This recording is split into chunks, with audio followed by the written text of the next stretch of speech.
नमस्कार, बहुत बहुत स्वागत है आप सभी का। आपके साथ मैं हूं स्वप्निल। जिसकी फितरत धोखा देने की होती है उसे कितना भी समझा लिया जाए वो धोखा ही देता है। जिसकी आदत नकल करने की होती है वो नकल ही करता है। दुनिया के कुछ देशों की नीतियां भी ऐसी ही हैं। मसलन तालिबान किसी का सगा नहीं है और चीन किसी को भी धोखा देने या किसी की नकल करने से परहेज नहीं करता। आज अपने इस खास शो में धोखे और फरेब की बात करने वाले हैं, तो चलिए शुरू करते हैं स्पेशल रिपोर्ट।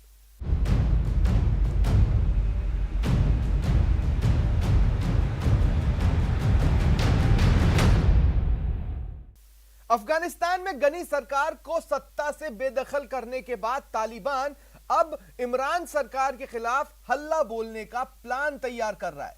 यह खबर सुनकर आपको भी हैरानी हो रही होगी, लेकिन सच यही है कि तालिबान के आतंकी न केवल पाकिस्तान के साथ होने वाले कारोबार बल्कि राजनयिक संबंधों को भी दरकिनार कर इमरान सरकार को घेरने की तैयारी कर रहे हैं। अब यहां सवाल यह उठता है कि जिस तालिबान की पाकिस्तान ने अफगानिस्तान में सत्ता पर काबिज होने में सबसे ज्यादा मदद की, उसी पाकिस्तान को तालिबान सबक क्यों सिखाना चाहता है? इस सवाल का जवाब जानना है तो देखिए यह स्पेशल रिपोर्ट।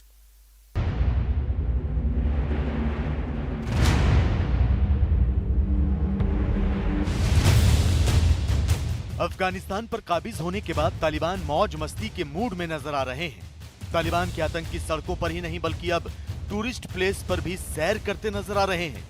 कभी तालिबान बामियान नेशनल पार्क में बोट चलाते नजर आते हैं, कभी तालिबान काबुल के प्रमुख पर्यटन स्थलों में कंधे पर बंदूक टांगे नजर आते हैं, तो कभी चिड़ियाघर घूमने आए लोगों के बीच आरपीजी और AK-47 लिए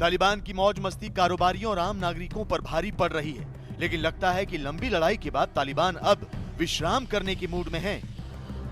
तालिबान के लड़ाके जंग से थक गए हैं और अब आराम करना चाहते हैं। हालांकि ये पूरा सच नहीं है। दरअसल तालिबान की ये मौज मस्ती एक नई जंग की शुरुआत की दस्तक है।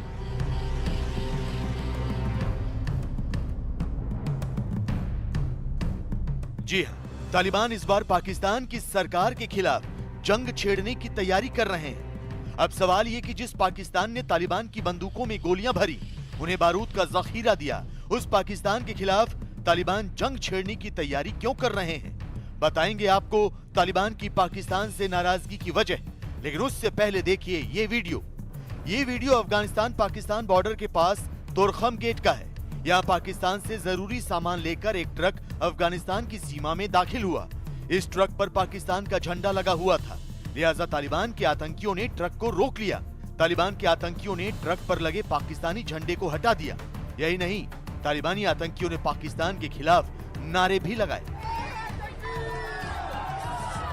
तोरखम गेट अफगानिस्तान और पाकिस्तान के बीच व्यापार का प्रमुख रास्ता है, लेकिन तोरखम गेट पर ही तालिबान ने उस ट्रक को रोक दिया जिस पर पाकिस्तान का झंडा लगा था।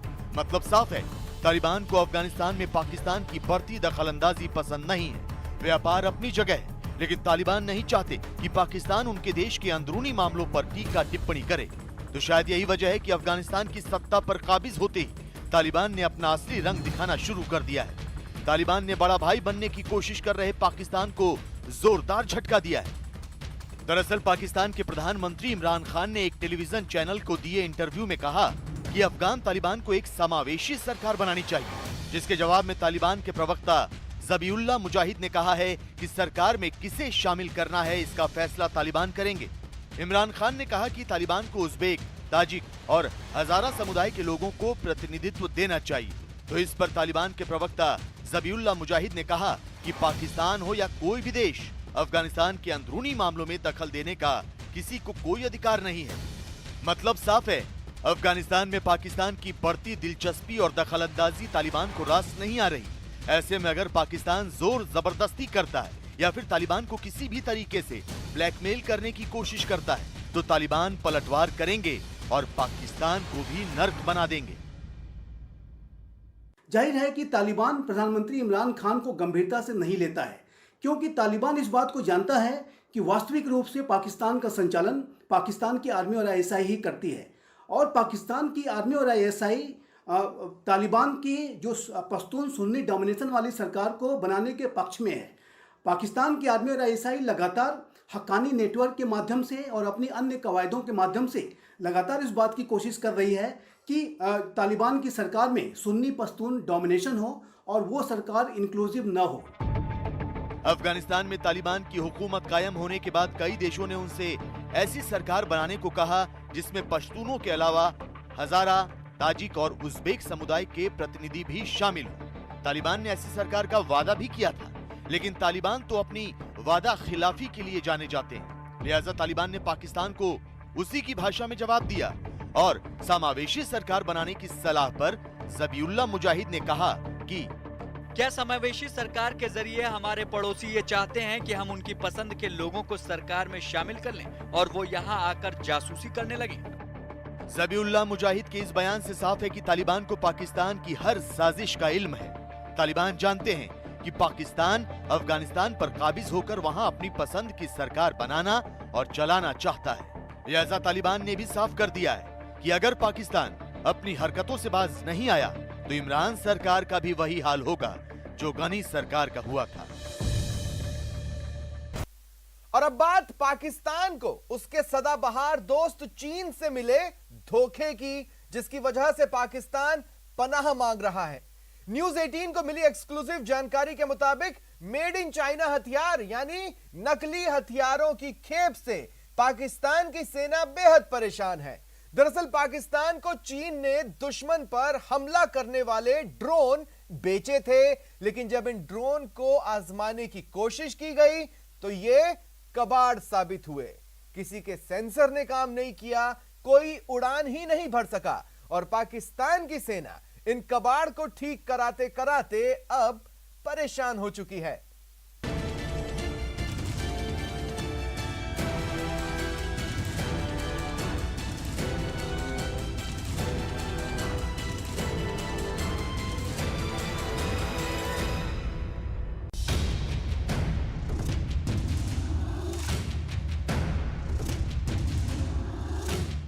चीन को रिवर्स इंजीनियरिंग या कहें नकल का मास्टर कहा जाता है। लड़ाकू विमानों से लेकर एयरक्राफ्ट कैरियर तक, टैंक से लेकर ड्रोन तक, दूसरे देशों की तकनीक चुराकर चीन दुनिया के सबसे ताकतवर देश का तमगा हासिल कर लेना चाहता है। लेकिन एक बड़ी पुरानी कहावत है, नकल के लिए भी अकल की जरूरत होती है और चीन इसी मामले में मार खा जाता है। दरअसल चीन चोरी की तकनीक से जो हथियार बनाता है वो देखने में तो असली हथियारों जैसे ही लगते हैं, लेकिन जंग के मैदान में कबाड़ साबित होते हैं। ऐसा हम इसलिए कह रहे हैं क्योंकि पाकिस्तान इसका भुक्तभोगी है। दरअसल चीन ने अमेरिकी ड्रोन की नकल तैयार कर पाकिस्तान को सप्लाई कर दिया है। पाकिस्तान की वायुसेना के लिए ड्रोन किसी काम के नहीं है। न्यूज़ 18 को मिली जानकारी के मुताबिक पाकिस्तान की सेना इस ड्रोन से खासा परेशान है क्योंकि ये उड़ने लायक ही नहीं है।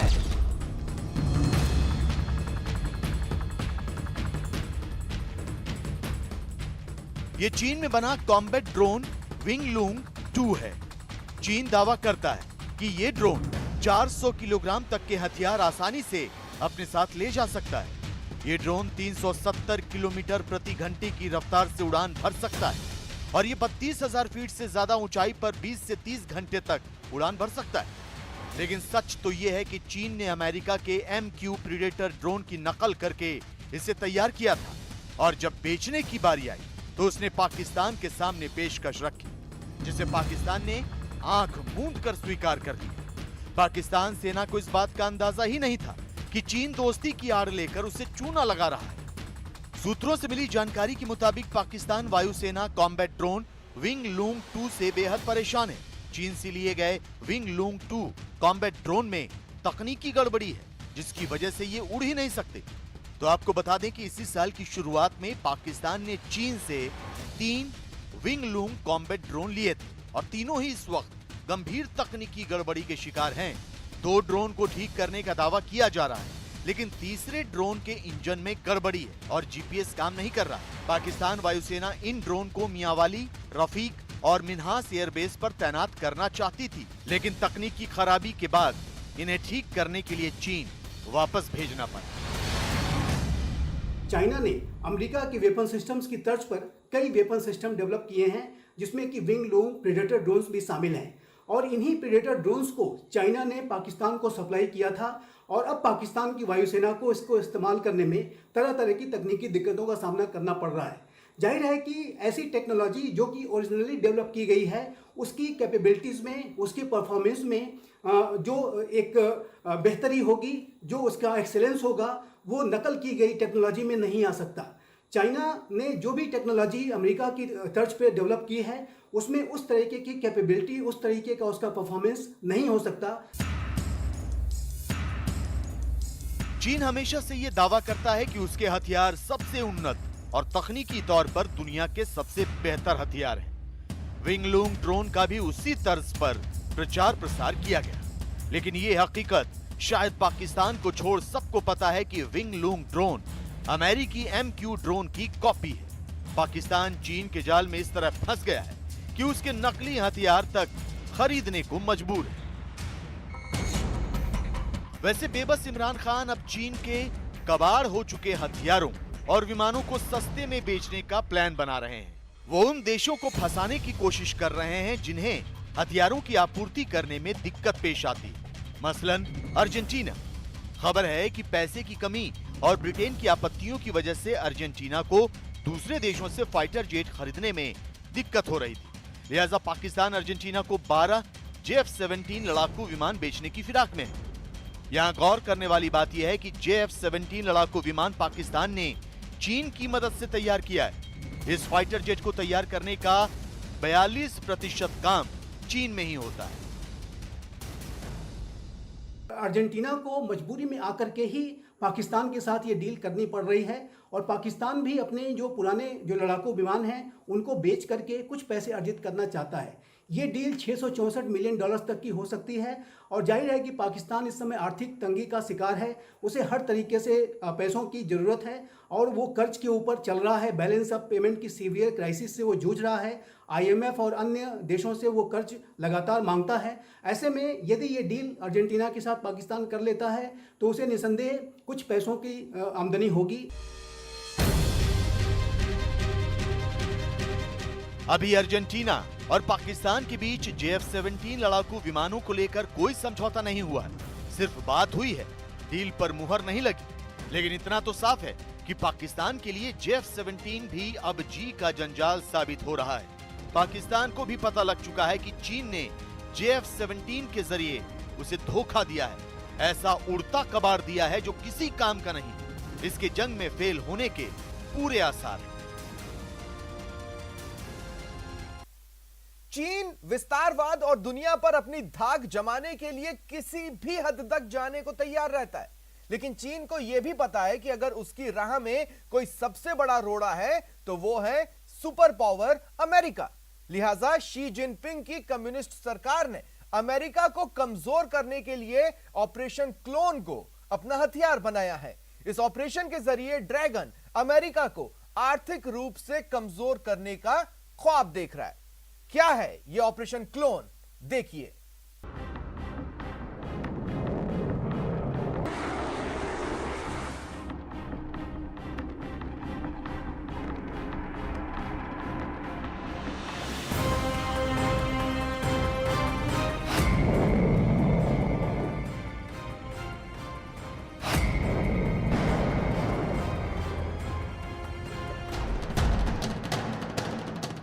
दुनिया में अत्याधुनिक और घातक हथियारों का बाजार बहुत तेजी से फल फूल रहा है। आपसी प्रतिस्पर्धा में कई देश इन विनाशक हथियारों की खरीद कर अपनी ताकत बढ़ाने में जुटे हैं। लेकिन हथियारों की बिक्री या कहें सप्लाई बेहद सीमित है और इस सीमित दायरे में भी सुपर पावर अमेरिका का दबदबा है। स्वीडन के एक रिसर्च इंस्टीट्यूट के मुताबिक हथियारों के निर्यात के मामले में बीते 5 सालों में अमेरिका की वैश्विक भागीदारी 37% हो गई है। अमेरिका इस समय 96 देशों को हथियार सप्लाई कर रहा है। वहीं बात करें चीन की, जो हथियारों के इस धंधे में अमेरिका के लिए चुनौती बनता जा रहा है, उसके हथियार निर्यात में गिरावट दर्ज की गई है। अफ्रीकी देशों के अलावा चीन हथियारों के बाजार में अमेरिका से कहीं पीछे है।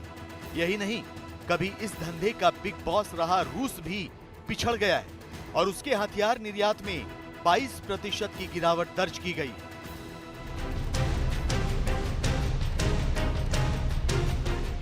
तो शायद यही वजह है कि चीन अब ऑपरेशन क्लोन के जरिए अपनी ताकत बढ़ाना चाहता है।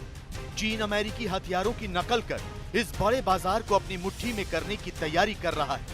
लेकिन शी जिनपिंग का यह सपना अधूरा रह जाएगा, क्योंकि अमेरिका सावधान हो गया है। अमेरिका ने चीन की चाल को नाकाम करने के लिए रणनीति बनानी शुरू कर दी है। दरअसल रिवर्स इंजीनियरिंग हथियारों पर जारी रिपोर्ट के मुताबिक चीन ने अमेरिका के F-35 लड़ाकू विमानों का क्लोन शेनयांग J-31 और X-47B कॉम्बैट ड्रोन का क्लोन तैयार कर लिया है। अमेरिका जिन मित्र देशों को ये लड़ाकू विमान या ड्रोन बेचता है, उनसे चीन बैकडोर चैनल के जरिए इनकी तकनीक हासिल कर लेता है। लिहाजा अब अमेरिका ने फैसला किया है कि वो अपने F-22 Raptor stealth fighter jet किसी दूसरे देश को नहीं बेचेगा। F-35 एयरक्राफ्ट का उन्होंने J-31 बना लिया उस टेक्नोलॉजी को लेकर। इसी तरह X-42B जो अनआर्म्ड व्हीकल है, उसका उन्होंने एक कन्वर्जन अपने लिए बना लिया। इन सब चीज़ों में जो रिवर्स इंजीनियरिंग चाइना करता है, वो क्यों करता है? क्योंकि उसे चीज़ें चाहिए सस्ती, सिर्फ सस्ती के लिए। दूसरा, टेक्नोलॉजी उसे चाहिए फ्री, अपनी खुद की डेवलप नहीं चाहिए। अब जब इन दो चीज़ों को हम नापें तो मुझे लगता है उसमें आपको उस देश का कैरेक्टर नजर आएगा, चीपनेस नजर आएगी। चीन हथियारों के बाजार पर कब्जा करने के लिए अमेरिका के अत्याधुनिक हथियारों, विमानों और ड्रोन की नकल कर रहा है। चीन चोरी छिपे इनकी तकनीक हासिल कर अपना खजाना भरने की कोशिश कर रहा है। लेकिन एक सच ये भी है कि चीन अपने दोस्त रूस को भी इस मामले में नहीं बख्श रहा। घातक और अत्याधुनिक हथियार बनाने के मामले में रूस का कोई सानी नहीं। लिहाजा चीन की कम्युनिस्ट सरकार रूस के हथियारों का भी क्लोन तैयार कर रही है। आपको जानकर हैरानी होगी, लेकिन चीन ने सुखोई की तरह दिखने वाला शेनयांग J-11B फाइटर जेट तैयार कर लिया है। रूस के एंटोनोव AN-12 ट्रांसपोर्ट विमान का क्लोन भी चीन ने तैयार किया है और इसे नाम दिया है शानवी Y-9। इसके अलावा रूस का 2S-19 MSTAS self propelled howitzer के डुप्लीकेट का नाम चीन ने PLZ-05 सेल्फ प्रोपेल्ड हॉवित्जर दिया है।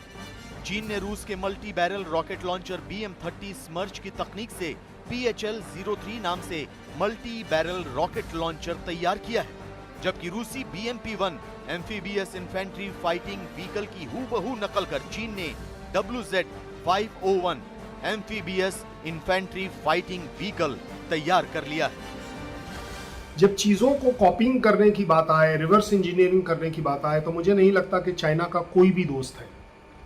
अगर वो अपने आप को पाकिस्तान का भी दोस्त समझता है तो वो पाकिस्तान को भी कभी नहीं बख्शेगा। वो रूस को अपना दोस्त बताता है, लेकिन उन्होंने रूस के ही जहाज़ों का रिवर्स इंजीनियरिंग कर कर, क्लोनिंग कर कर, उनकी कॉपिंग कर कर उस टेक्नोलॉजी को हासिल करने की कोशिश करी है, चोरी करने की कोशिश करी है, जो अपने आप में दिखाता है कि किस निचले दर्जे पर चीन की सोच है। ऐसी क्लोनिंग, जिसे रिवर्स इंजीनियरिंग या फिर चोरी की तकनीक भी कहा जाता है, उससे तैयार किए गए चीनी हथियारों और साजो सामान की लिस्ट बहुत लंबी है। लिहाजा अमेरिका तो सावधान हो चुका है। अमेरिका ने चीन की चाल को नाकाम करने के लिए फुल प्रूफ प्लान तैयार कर लिया है। अमेरिका अब जिन देशों को हथियार सप्लाई करेगा, उन पर नजर भी रखेगा कि कहीं वो पिछले दरवाजे से इन हथियारों की तकनीक चीन तक तो नहीं पहुंचा रहे हैं।